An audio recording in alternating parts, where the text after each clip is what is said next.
Salve, salve, morcegotes e morceguetes, sejam bem-vindos a mais um vídeo aqui da Caverna do Morcego. Estamos novamente com Redes e Ruas, Mídias Sociais e Ativismo Contemporâneo do Paulo Gerbaldo, né? Com tradução de Daphne Mello e publicação pela editora Funilaria. Como vocês podem perceber, esse episódio não está saindo na segunda-feira e vocês vão ver que não teve episódio segunda-feira. Infelizmente, né? Coisas aconteceram. Para quem acompanha aí no Insta, né, eu tinha compartilhado, enfim, foram coisas a nível pessoal, mas também eu consegui passar uns dias no meio do mato e domingo, né, dia 21 de setembro, eu estive na Calipetã, uma aldeia em Parelheiros, né, então acabou que eu entrei num outro ritmo e entrei em outras coisas que acabaram não fazendo com que eu não conseguisse publicar esse vídeo na segunda-feira. Além disso, né, eu estou gravando segunda-feira à noite, a gente passou por um temporal em São Paulo, então internet, energia, tudo isso foram grandes empecilhos para a gente conseguir gravar o episódio de hoje. Mesmo assim, resistimos e estamos aqui gravando à noite mesmo, porque a gente quer que vocês tenham acesso a esse debate, essa conversa, essa discussão, a este livro. Por falar em acesso a este livro, existem algumas formas de você ler ele com a gente, beleza? Uma delas é acompanhando aqui a nossa live, já que a gente transmite, daqui a pouco a gente vai mostrar, mas a gente transmite aqui para vocês, tá? Outra forma é abrindo o nosso drive, que tá aí na descrição do vídeo, e aí você tem acesso não só a esse livro, mas a vários outros, tudo 0800 família. Vocês sabem, a gente é assim, a gente é pirata da informação também, né? E pirata é igual One Piece, é que a gente não tá no fundo de One Piece agora, mas senão vocês iam ver. Pirata é igual One Piece. Mas também, e o PDF é disponibilizado pela própria editora, vocês podem adquirir e fortalecer uma editoria independente, um livro que não é caro, diga-se de passagem, porque, né, é uma coisa que a gente analisa, principalmente trabalhando com livro e vendendo livros, né? Quem já me viu aí em várias feiras sabe que eu vendo livros de vez em quando, de vez em quase sempre, né? Embora atualmente menos. Então, vocês também podem comprar o livro direto na editora Funilaria e fortalecer o corre de uma editora independente. Caio, Marília, um grande beijo, um abraço para vocês e muito obrigado pela possibilidade da gente estar discutindo esse livro aqui. Eu sou Marcos Morcego, comunicador aqui da Caverna do Morcego, né? Eu vou trazer uma série de pensamentos quando a gente for ler eles aqui, tá? Ler o Paulo Gerbaldo, porque eu tô numa nova. Enfim, aconteceram coisas a nível de militância e a nível de estudo teórico que me possibilitaram ter um acréscimo diferente, a estar explorando novas possibilidades dentro do que a gente chamaria de teoria, tá? Muito vinculadas, inclusive, com movimentos práticos das coisas e com pensar esses movimentos práticos, então, né, sempre esse pensamento coletivo. Então, muitas das coisas que eu provavelmente vou trazer aqui estão vindo aí de pensar os espaços que eu estive presente, né, essa construção da própria militância, e, por outro lado, a nível teórico, uma coisa que resgata um Clóvis Moura, uma Silvia Cusicanqui, um Mark Fisher e também o Tiaraju Pablo D'Andrea, parceiro, camarada, né?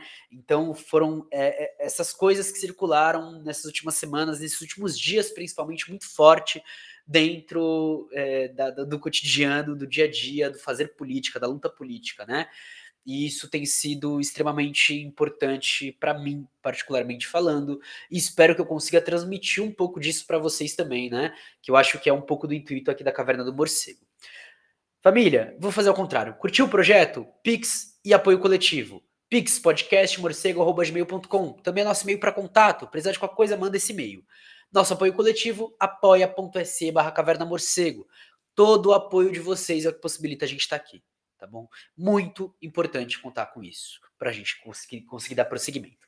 Temos cupom de desconto no site da Autonomia Literária, hashtag Morcego na Autonomia, e temos o nosso livro, Por uma Implosão da Sociologia, pela Editora Terra Sem Amos, lá no site da Editora Terra Sem Amos.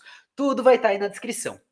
Não deixa também de passar naquele Operária, que tem muita coisa boa. A partir do mês que vem, né, dia 7 de outubro é o primeiro, a gente vai ter um debate com o Gabriel Rabá e o Vini, né, o Praxis Negra, que vai ser um debate que vai circular entre o genocídio na Palestina e o genocídio negro brasileiro, tá? Um debate muito importante, em diálogo com o Gema, do Poiato, professor Poiato. Também tivemos um texto recente da Fátima, muito bom, da Jéssica Gurgel, muito bom, e também do Rafa, que saiu hoje, né? Saiu hoje no dia da gravação, um dia depois para vocês que estão vendo. Então, muita coisa rolou. Eu espero que vocês possam conferir e dar uma atenção nisso, tá? É isso. Além disso, nossas redes sociais, né? Vão estar passando aí embaixo, vai estar na descrição. Não vou falar delas aqui porque eu sempre me confundo. Então, sigam a gente para vocês ficarem atentos com tudo, inclusive com quando não tiver live, né? Quando não tiver coisa, dá essa atenção aí que é muito importante. Beleza? Fechou? A gente vai aqui pro livrinho, né? A gente tá no meio do capítulo 1 ainda. Ainda tem muita coisa pra gente ler. É um livro que a gente tá tendo muita calma e paciência para trabalhar, porque ele está trazendo várias ideias de coisas que estavam aí na nossa volta e agora trazendo essa perspectiva da mídia social e do ativismo contemporâneo, olhando em um livro produzido em 2012. Então, para a gente suprir esse espaço, né, tá sendo muito trabalhoso, principalmente levando em conta, caso vocês ainda não saibam, que eu sou novo. Então, por exemplo, 2011, família, eu não tinha idade para saber o que estava acontecendo em 2011, que é o que ele está analisando. 2013 no Brasil, eu não tinha idade para saber o que estava acontecendo. Eu vou começar a ter um pouco de noção das coisas ali por 2014, 2015, 2016, ainda muito pouco, né? Eu só conheço a luta enquanto luta de forma profunda em 2019, para vocês terem uma ideia, né? Então, assim, tem alguns pontos aí que vão ficar faltando. Também peço perdão, esse tempo mudou, eu tô meio zoado e eu comecei a sentir isso agora. Então, assim, vai ter, né, questões aí, mas espero que seja de boa para vocês. Então vamos lá. A gente tá aqui, a gente tava falando um pouco sobre redes e enxames, né, que foram os 2 últimos vídeos. E agora a gente vai falar sobre problemas de conexão e ameaças de isolamento. E aí o autor começa então. É notável como, diante dessa situação de dispersão espacial e individualização, as tecnologias contemporâneas de comunicação nos oferecem constantemente uma promessa redentora de conexão, algo persistente no nosso debate até hoje, inclusive quando a gente olha para uma posição mais de influência. Como observa Bauman, telefones celulares e páginas na internet oferecem uma proximidade virtual que não requer mais proximidade física, uma proximidade tão difícil de encontrar no espaço social contemporâneo. Seguindo uma linha de raciocínio semelhante, o teórico Mark Poster argumenta que a mídia foi substituída pelo lugar como um meio de agregação na sociedade contemporânea. Aqui eu vou grifar o que Mark Poster fala, não essa parte de baixo, né? Porque eu ainda não li. Eu tô lendo com vocês. Porque meu mouse, ele tá quebrado. Acho que dá até pra mostrar pra vocês aqui, ó. Ele tá zoado, tá, família? É por isso. E é por isso que é tão importante vocês apoiarem a caverna, entendeu? Aí, ó, já zoou mais ainda. E aí diz então Mark Poster. As relações sociais contemporâneas parecem desprovidas de um nível básico de práticas interativas que, no passado, eram a matriz da política democratizante. Lou-se como a ágora, a prefeitura da Nova Inglaterra, a igreja da vila, o café, a taberna, a praça pública, o salário adequado, um sindicato, um parque, uma lanchonete de fábrica e até uma esquina, ou até espaços coletivos, né, em aldeias, assentamentos e quilombos. Muitos desses lugares persistem, mas não servem mais como centros organizadores de discussões e ações políticas. Inclusive, boa parte das reuniões que a gente faz hoje são virtuais. Isso é uma coisa que me traz... Parece que a mídia, especialmente a televisão, se tornou a fonte animadora de discussões e ações políticas. Se para Poster, a televisão e mais recentemente a internet vieram para compensar o declínio do lugar, eu vou marcar aqui em cima e colocar lugares comuns físicos, tá? Podia ser espaços comuns também. Se para Poster a televisão e mais recentemente a internet vieram para compensar o declínio do lugar como agregador social e político, então aí eu estou até utilizando um termo que eles usam, a ironia é que, embora agreguem pessoas em torno de símbolos comuns, essas mídias também contribuem para a tendência de dispersão e fragmentação inerentes ao espaço urbano contemporâneo.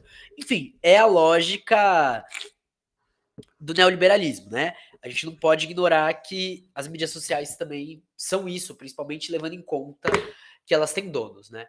Ao permitirem a conexão à distância e estabelecerem a proximidade virtual, as interações da mídia contemporânea correm o risco de nos isolar de nossa comunidade local, envolvendo-nos numa cápsula mediada. A dinâmica de fragmentação e encapsulamento de tecnologias da comunicação é bem ilustrada pelo uso da mídia móvel e pela maneira como elas criam barreiras entre diferentes grupos sociais. O pesquisador norueguês Richard Ling examinou como a difusão de telefones celulares reformulou a microcoordenação da vida cotidiana. Eu não gosto tanto dessas conceitualizações extremas, mas eu marquei aqui fragmentação Encapsulamento. Nossa, do nada fiquei muito zoado, gente. E microcoordenação. Juro que eu não tava assim até agora. Peço desculpa. As maneiras pelas quais organizamos nossas interações sociais com os outros. Isso pode ser visto no acordo reiterativo de quando e onde encontrar os amigos, e na capacidade de ligar antes, quando estamos atrasados para um compromisso. A galera mais velha fala, né, que é muito diferente que antes, se você achasse um orelhão, você teria que depender, inclusive, da pessoa não ter saído, né? É bem interessante essa coisa. Graças a essas possibilidades, a mídia móvel elimina a necessidade de confiar em pontos de encontro específicos, ou seja, lugares onde alguém pode deparar-se inesperadamente com outros, isolando pessoas em círculos sociais muito específicos. Eu penso muito assim sobre essa coisa de conhecer, inclusive, a cidade e como o celular ele tira um pouco dessa necessidade, saca? Enfim.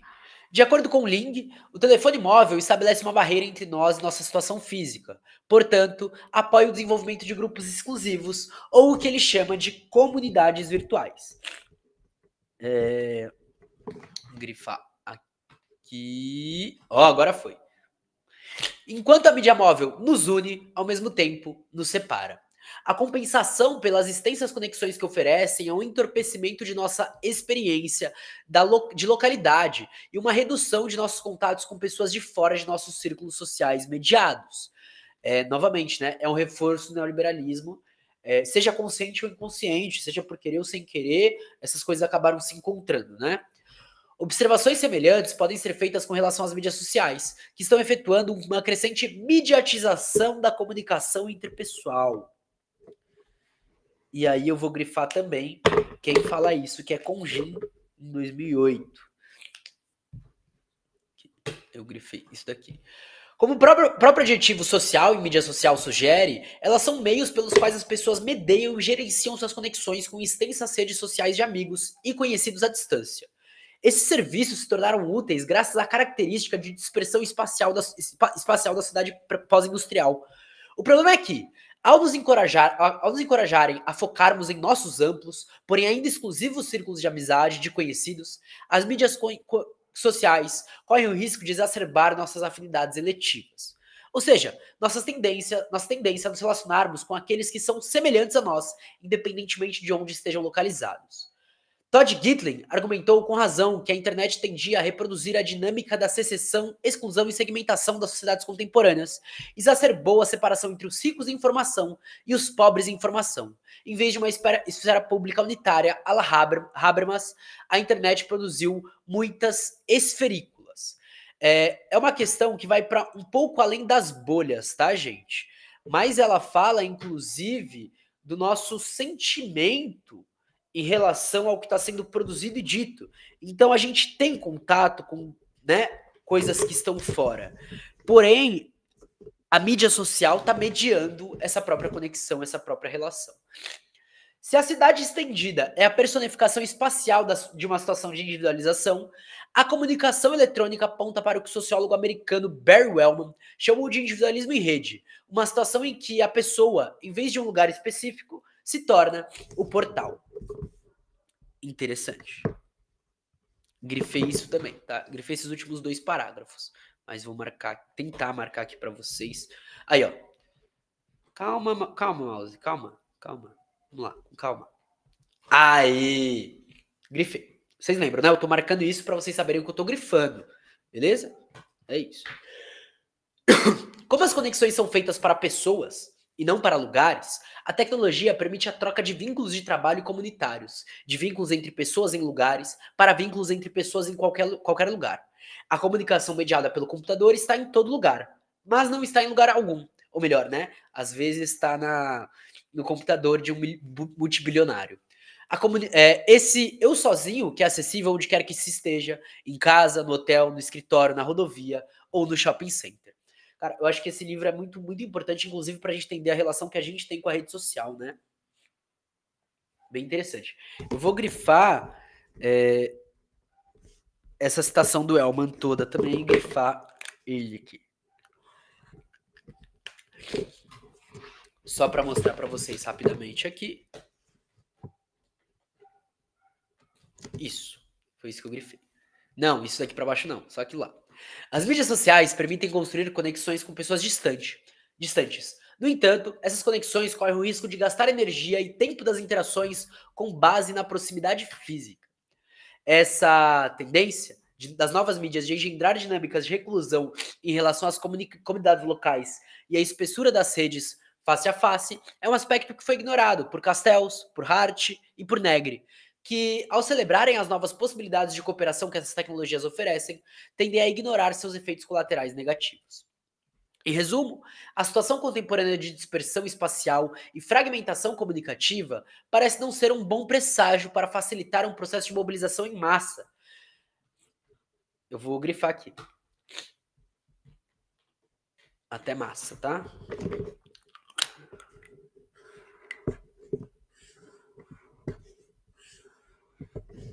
Inclusive, gente, eu não li o último texto, mas a Biana, né, não sei se vocês conhecem a Biana, basta jogar Biana no Insta ou no Twitter, tem feito vários textos discutindo isso, tá? Que é a área dela. Eu tô aqui lendo, tô experimentalizando, tô fazendo minhas críticas, tô entendendo esse universo, mas ela é uma pessoa da área que tá falando sobre isso, tá? Eu falo enquanto um comunicador político e militante aqui. Essa questão está bem ilustrada no experimento proposto por Gerald Marrell, Pamela E. Oliver e Ralph Prowl, na tentativa de teorizar o fator massa crítica nos movimentos sociais. Eles nos pedem que consideremos a condição dos trabalhadores que moram em duas cidades ideais típicas.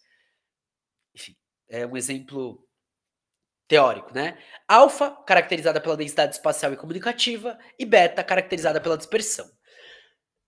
Alfa é bastante isolada, e a maioria de seus funcionários afetados vivem num único subúrbio, Centauri. Frequentam as igrejas de Centauri, as escolas públicas de Centauri, comitês dos clubes sociais e serviços de Centauri, todos atendidos pela mesma central telefônica local. Por outro lado, Beta faz parte de uma megalópole de 2 estados etnicamente diversa, e seus funcionários afetados estão espalhados por uma dúzia de subúrbios diferentes em 2 estados e 4 condados. Assim, eles raramente se veem depois do trabalho. Vão a igrejas diferentes, mandam seus filhos para escolas diferentes, leem 4 ou 5 jornais diferentes e pagam tarifas de chamadas telefônicas entre muitos subúrbios. Aí seria um exemplo que eu daria, tá, gente? Talvez valha a pena entender o que está acontecendo com os bairros em São Paulo. Eu acho que daria para pegar essa análise, daria para achar algo assim. Abre aspas. Encontraríamos unanimidade virtual entre sociólogos ao prever que os funcionários de alfa têm maior probabilidade de agir coletivamente que os de beta, concluem os pesquisadores. Afirmar isso por afirmar não é sociologia. Tá? Começaria por aqui. Embora seja o que a USP faça, por exemplo. Enfim, isso é papo para outro dia. Eles afirmam que a estrutura espacial e comunicativa de alfa é mais propícia a sustentar um sentido de unidade entre os indivíduos. Da mesma forma, sugerem que também haveria unanimidade universal entre os sociólogos de que o tipo de espaço e sistema midiático com o qual estamos lidando hoje se parece mais com o de beta do que com o de alfa. E aí a gente poderia, inclusive, pensar o próprio, entre aspas, tá? Desenvolvimento urbano, que eu uso mais no sentido de mudança no cenário urbano, com o neoliberalismo no seu atual estágio, né? Que aí eu tendo a concordar, mas isso não quer dizer nada, né? Por si só. E aí agora a gente entra, então, finalmente, na performatividade da Assembleia. Como vimos, a natureza dispersa e individualizada da experiência social contemporânea levanta a questão incômoda sobre a possibilidade da ação coletiva. Grife isso, por favor.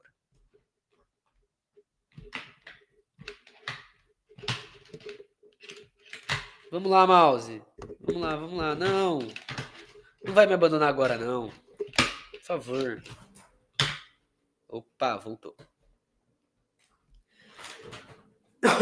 Quase me abandonou, vocês viram, né? Quase me abandonou, quis parar de funcionar aqui no meio do bagulho. Vocês acham que é fácil ser comunicador, né? Não tem nem equipe, gente. Inclusive, se você quiser entrar na equipe da caverna, dá um salve. Vamos fazer alguma coisa. No entanto, a onda de movimentos sociais de 2011 ofereceu a demonstração empírica mais flagrante de que o protesto em massa ainda é possível, mesmo nas condições fragmentadas da sociedade contemporânea. E aí, eu acho que esse 21 de setembro, que aconteceu aqui no Brasil, e também em alguns países fora, né, demonstra essa possibilidade. Embora, e aí seja minha questão, que eu acho que cabe uma avaliação, é para onde a gente vai com isso? E uma pergunta maior, né? Como esses movimentos conseguiram se unir apesar da dispersão? E uma dispersão que era sentida nas próprias ruas. Como foi alcançada uma massa crítica num contexto que parecia inadequado para sua formação? Para entendermos os movimentos sociais contemporâneos, precisamos nos afastar da literatura clássica, para a qual uma forte identidade comum e redes espessas devem invariavelmente preexistir à ação coletiva, como é o caso de Tilly. Ao mesmo tempo, a gente também tem que suspeitar das interpretações como as de Castells, de Hardt e de Negri, que veem a ação coletiva como algo que brota espontaneamente, sem a necessidade de mediação organizacional ou articulação simbólica para moldá-la e guiá-la. Contrário a essas duas posições, e seguindo Ernesto Laclau, então eu já vou grifar Laclau, estou convencido de que a proliferação de pontos de ruptura que caracteriza a experiência social contemporânea, resumida pelas formas de interação subjacentes às mídias sociais, torna necessárias formas políticas de agregação social.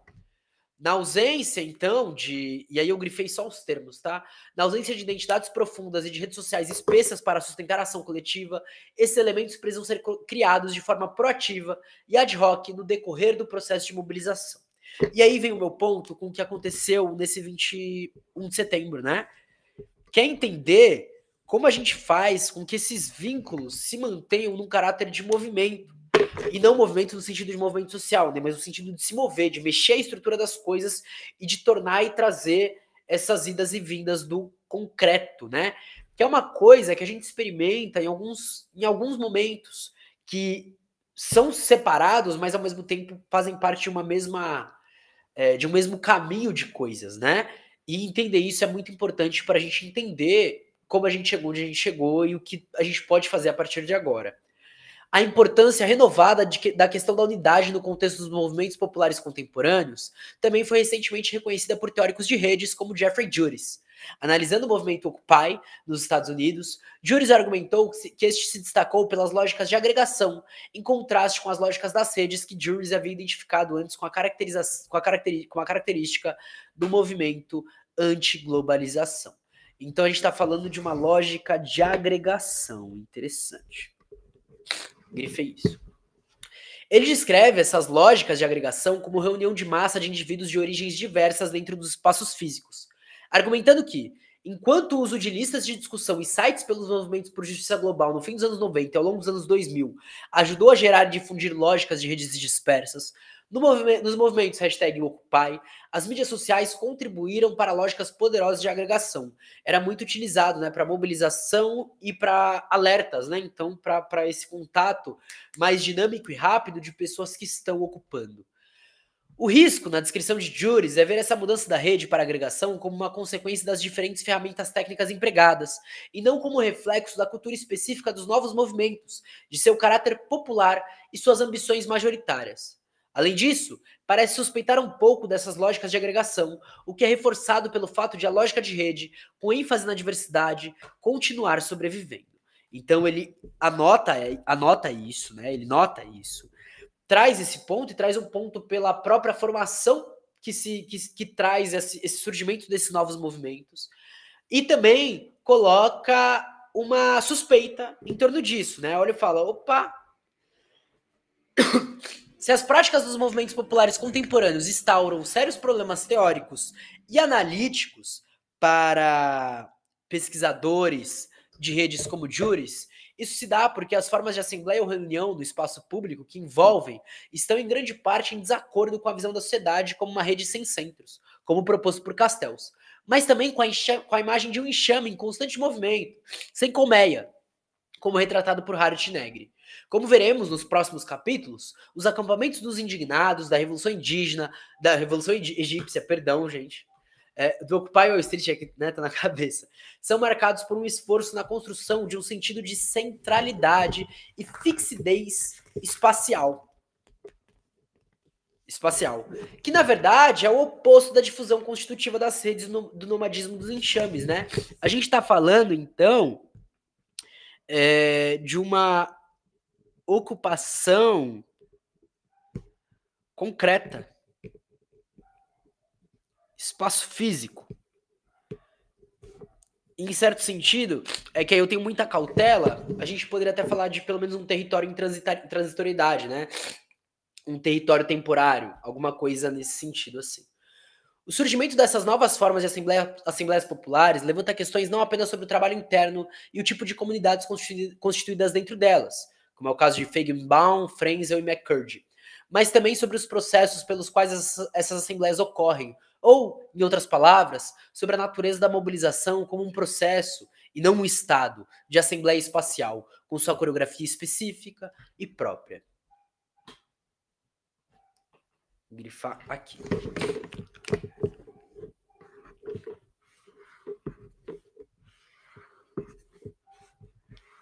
Eu gosto de entender as coisas não como um estado num sentido rígido da coisa, né, mas como um processo. Inclusive porque a gente fala de movimento, e os movimentos raramente são parados, né? Inclusive por isso que movimento, né? O problema da mobilização, como posto na teoria do movimento social, é a questão de como as pessoas se reúnem. Partindo de uma situação de dispersão espacial variável.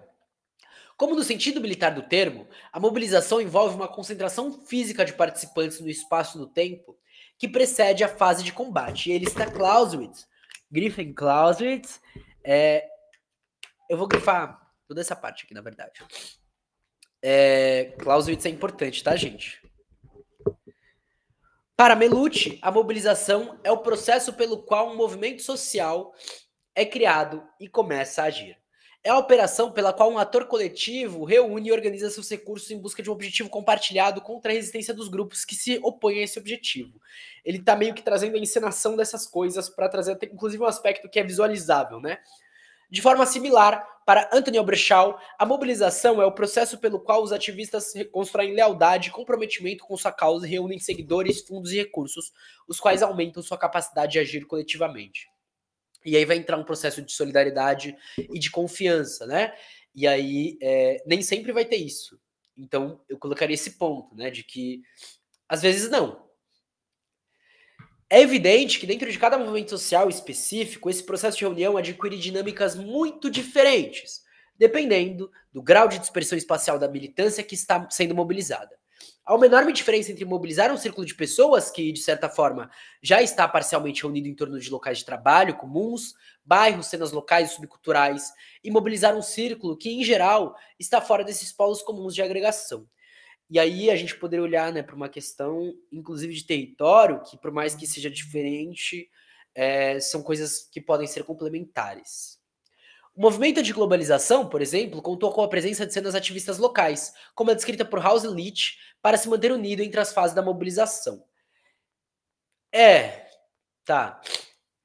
A situação é muito diferente para os movimentos populares contemporâneos, para os quais não existe um cenário social capaz de abranger as diversas pessoas que pretende mobilizar, e nos quais a criação ad hoc e a manutenção de espaços de reunião adquirem uma importância fundamental. Então, mas aí depende do que a gente vai entender como movimentos populares, né? Porque muitos deles, por exemplo, que se tornam em torno de moradia, em determinado momento precisa dessa mobilização de fora, em determinado momento não, por exemplo, né? Então, é óbvio, né? Ele está trabalhando com um momento muito particular, com elementos particulares que ele mesmo estuda, né? E eu tô aqui justamente explorando as possibilidades da gente ir para muito além, inclusive desses exemplos, né? Porque a gente está tentando pensar o hoje e o que a gente tem hoje. Portanto, esse processo de reunião no espaço público exige muita atenção, proporcionalmente ao grau de dispersão espacial e fragmentação social que tentam recompor. As reflexões de Hannah Arendt sobre ação política e espaço público oferecem algumas ideias úteis para entender o processo de mobilização, como a recomposição de uma situação anterior de dispersão espacial. Para ela, a ação, exclusivamente a ação política em oposição a trabalho, nunca acontece de forma isolada, sempre requer a construção de um sentido de união entre os envolvidos, manifesto que chama de espaço de aparência. Eu nunca li Hannah Arendt sobre isso, vai ser a primeira vez que eu vou ler um trecho dela especificamente sobre isso. Que loucura, né? E é interessante isso, porque a gente sabe que ela tem algumas coisas boas. Mas óbvio, né? Por exemplo, nas ciências sociais que a gente estuda ela, a gente não vê as coisas boas. O espaço da aparência passa a existir sempre que os homens se reúnem na modalidade do discurso e da ação.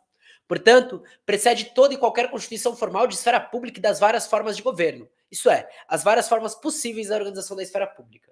Sua peculiaridade reside no fato de que, ao contrário dos espaços fabricados por nossas mãos, não sobrevive à realidade do movimento que lhe deu origem, desaparecendo não só com a dispersão dos homens, como no caso das grandes catástrofes que destroem o corpo político, mas também com o desaparecimento ou a suspensão das próprias atividades.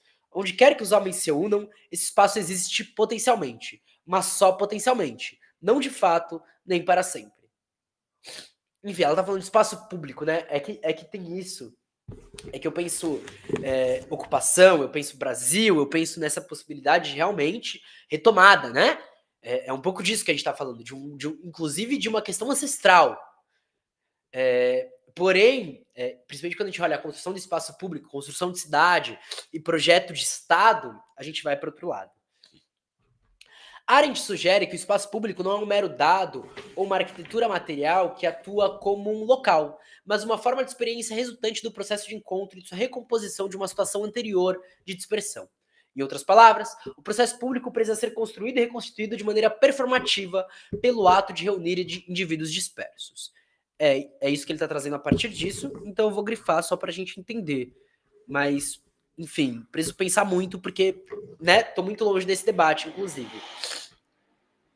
A análise de Arendt sobre a unidade e a congregação ressoa profundamente com a descrição de Emily Durkheim das reuniões em tribos australianas.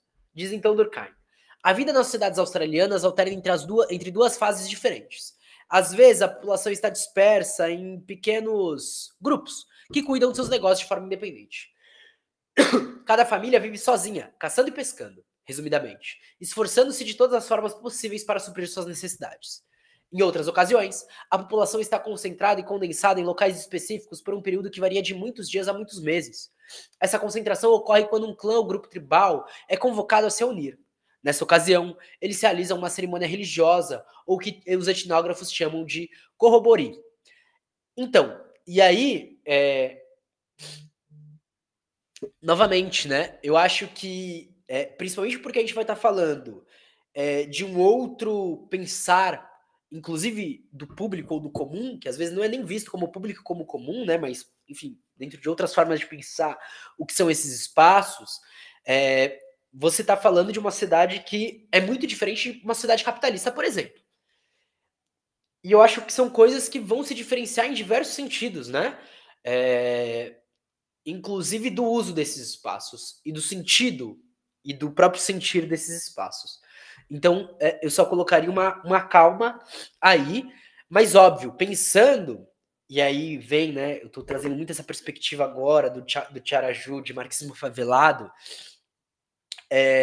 e da própria necessidade, né, de uma aliança preta, indígena e popular que necessita das sujeitas e sujeitos periféricos em ação, que talvez o nosso melhor exemplo não seja o que a gente faz numa sociedade capitalista, mas seja o que é feito em contraposição à sociedade capitalista e o que era feito de forma ancestral, né? Realmente, como disse a Silvia Kusikank, pra vocês verem, né? Eu falei que eu ia trazer um pouco disso, né?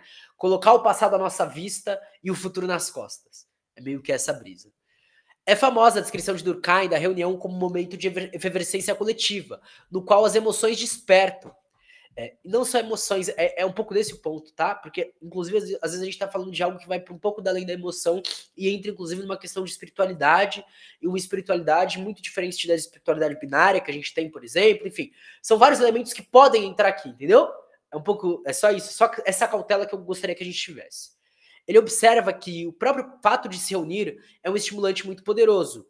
E eu concordo, né? Até um bar com os amigos é muito bom nesse sentido, diga-se de passagem. Me chamem para tomar uma.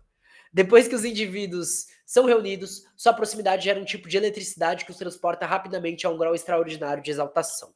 Inclusive, é interessante pensar a festa e o neoliberalismo, né? Inclusive. Com base nessas percepções, tanto de Arendt quanto de Durkheim, podemos oferecer uma definição provisória do processo de mobilização, e aí eu diria, né, do processo de mobilização específico que o nosso autor busca estudar, como um ato performático de reunião ou congregação que recompõe espacialmente uma unidade temporária antes dilacerada, e que, ao fazê-lo, cria o espaço público como forma de experiência coletiva e situada, novamente, dentro dos exemplos que o autor traz. No restante deste capítulo, isso vai ser no nosso próximo vídeo, o autor vai conceituar as formas de mediação simbólica e organizacional que intervêm nesse processo, cunhando a noção de coreografia da Assembleia. Ao trabalhar com esse conceito, eu discuto como o processo de construção de identidade e motivação emocional estão envolvidos para dar coerência à espontaneidade da participação em processos. Então, a gente acaba com ele explicando um pouco de como ele enxerga esse palco, esse ato performático do espaço público e de uma tomada e uma retomada, algo que não é constante e algo que não é fixo, né? Algo que não é eterno, e o eterno, inclusive, não no sentido de para sempre, né? Mas algo que não é contínuo. É algo que é nesse movimento de dilacerar, voltar, dilacerar a unidade, dilacerar a unidade, dilacerar a unidade. E eu acho que quando a gente pensa, por exemplo, as jornadas de junho, elas representam um pouco do que foi isso. Então a gente tem um exemplo muito legal para avaliar aqui no próprio Brasil. Inclusive porque agora a galera voltou a ter medo, né? Virou um fantasma. E a galera que gosta muito voltou a resgatar como algo idealizado, né? E a gente precisa ter uma cautela, mas entender realmente como que a gente vai pensar essa tomada do espaço público, inclusive para que deixe de ser algo episódico, mas torne uma constante no sentido de não deixar que o Estado decida sobre o espaço público, mas fazer com que a gente decida sobre o espaço público numa aliança popular, que a gente gere processo de autonomia e de certas recomposições que busquem deslocar um pouco os sumos para pensar fora do desenvolvimento urbano, desenvolvimento da sociedade capitalista, né? Eu acho que é um pouco disso, assim, que eu gostaria de deixar para hoje, que eu acho muito forte e que vai abrir o que a gente vai pensar aí sobre essa coreografia de assembleia trazida para o autor, e que eu acho que merece estar num vídeo separado, um vídeo isolado, onde ele traz o seu conceito e conclui esse capítulo. Espero que vocês tenham curtido, né? Novamente, eu sou Marcos Morcego, agradeço muito a presença geral. Não deixem aí, então, de ver a descrição e lembrar o que a gente disse lá no começo, né? Então, curte, comenta, compartilha. É nóis. Até mais. Um grande beijo. Tchau!